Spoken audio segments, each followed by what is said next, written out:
Assalamu alaikum. A new convert Christian who used to be saying, "Oh Mary, oh Jesus," he left Christianity, becoming Muslim. Then he was shocked. And then as he was entering a Brelvis masjid, a Sufi masjid, wrote on the gate of the masjid, "Ya Rasulallah, O Rasulullah." He was confused. Wait a minute. When I was Christian, I used to be calling the dead, "Oh Mary, help me." Those people, they say we're Muslims, but I can see with them the doctrine, the faith which I left. So how come I leave, "Oh Mary," and then I accept, "Oh Muhammad"? What is the difference? See, those people were asked about this contradiction. They said, "Oh, we don't mean by that making the Prophet equal with Allah." Oh, wait a minute. When you say, "Oh Allah," when do you write it? On the gate of your masjid. What do you mean by that? "Oh Allah" means, "Oh Allah, help me." They say, "Oh no, but we did not mean this when we write Ya Rasulullah," which is incorrect. We know that they mean by that, "Help me, O Rasulullah." But let's say, for the sake of argument, that they did not mean this. Well, that means the people do not see any explanation that makes "O Rasulullah" different from "O Allah." Why do you have to confuse people? Tawheed is the core of Islam, and you are opposing the core of Islam by calling the Prophet ﷺ, who is dead. Oh, I've been to a Brelvis masjid, and I was discussing with the Brelvis about that. One of them said to me, "But we disagree with you that the Prophet is dead, the Prophet is alive." So I said to him, "Then why did Abu Bakr became the Imam after him? Abu Bakr should dare not to become Imam since the Prophet is remaining alive." And the Quran addressed to the Prophet, "Innaka mayyit wa innahum mayyitun." You are going to die. You will be dead as they will be dead, the companions. Innaka mayyit wa innahum mayyitun. So should we ignore this ayah? You know that they say if anyone says that the Prophet is dead, he's kafir, he's not Muslim. What's going on with the Ummah? That's why Allah the Almighty is deploying kuffar to humiliate the Muslims, to humiliate those people. They talk about the karama, the miracles of the saints, awliya, while they are being humiliated. They are weak. They can do nothing against their enemies. This is a punishment from Allah because of their stubbornness, persisting on exerting innovations and shirk. You think you won't be punished? Why do you have to confuse those who come to Islam happy with the Tawheed of Islam? You confuse them and they can realize the shirk. What can you do to them? What will you be saying to them? "Oh, you are Wahhabis."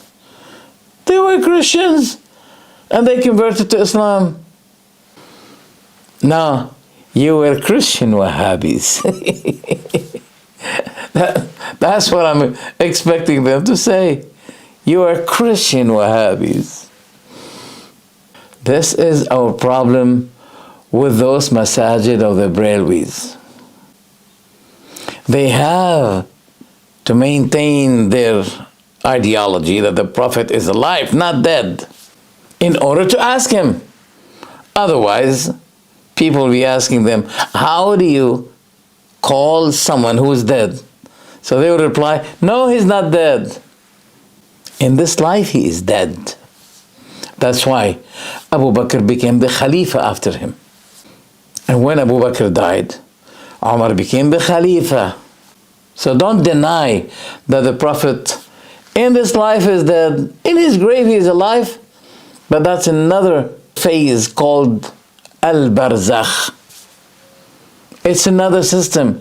It has nothing to do with the system of life. That is why Aisha radiallahu anha, when the Prophet died, he was buried in her house. She remained 43 years alive after him, and his grave is in the midst of her house, and she never related to us any narration that I was speaking to the Prophet and I heard him from the grave speaking to me. That is why this is obscure. The allegation of those Sufi people who claim that one of their leaders, he came to the grave of the Prophet and he asked him to give him his hand to kiss it. Then the Prophet extended his hand and it became over the grave in order to let Al-Rifa'i kiss it. And those Sufis are very happy with it. Oh, that's a great miracle. You stupid, you fool. Christians will be asking this question. Why your Prophet is so arrogant? He digged the land up in order to let someone kiss it? The Prophet was not doing this when he was alive. He wasn't extending his hand for people to kiss it. How dare you claim that after he died, he raised his hand up for someone to kiss it? Aisha was the most beloved person to the Prophet Muhammad sallallahu alaihi wasallam. And she never asked him something after he died. She didn't say, raise your hand, oh Prophet, I want to kiss it, since you love me. The Prophet was asked, who's the most beloved person to you in this life? He said, Aisha. They said, from among men? He said, her father. So my advice is this: delete Ya and put instead Muhammad Rasulullah instead of O Rasulullah, and finish the case. Don't put yourself in the risk. Don't risk yourself in the matter of shirk, because Allah does not forgive shirk. Allah may forgive, that's under His will, fornication, theft, even killing, suicide. Those are major sins. But compared to the shirk, they are much less problem. It's a problem, but less than shirk, because these sins may not be forgiven. But even if Allah did not forgive, it means they're going to be punished, and then they will be in paradise. While those pagans, there's no chance for them to enter paradise. Don't put yourself in that risk.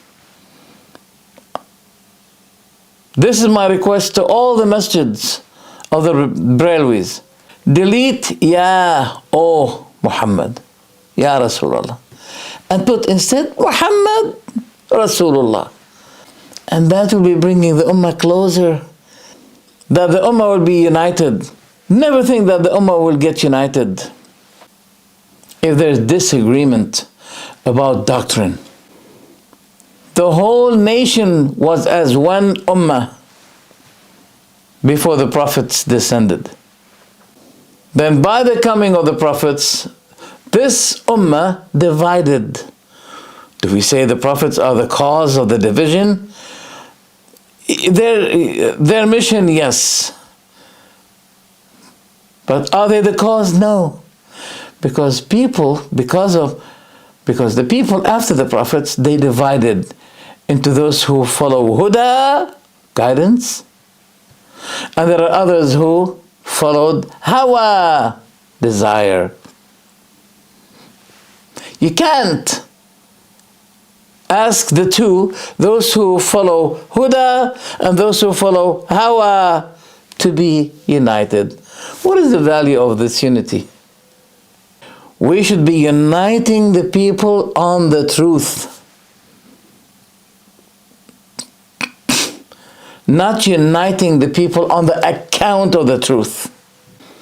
We don't want unity of the bodies, we want the unities of the hearts and the ideology. So fix that mistake for many reasons. First, to save yourself from hell. And shirk is unforgivable sin. Second, a good step for reuniting the Muslims, because they will never be united when there are mushrik people and monotheist people, pagan people and monotheist people. We don't need that unity that include pagans. Allah will grant us victory even without them. Walhamdulillahi Rabbil Alameen. Assalamu alaikum wa rahmatullahi wa barakatuh.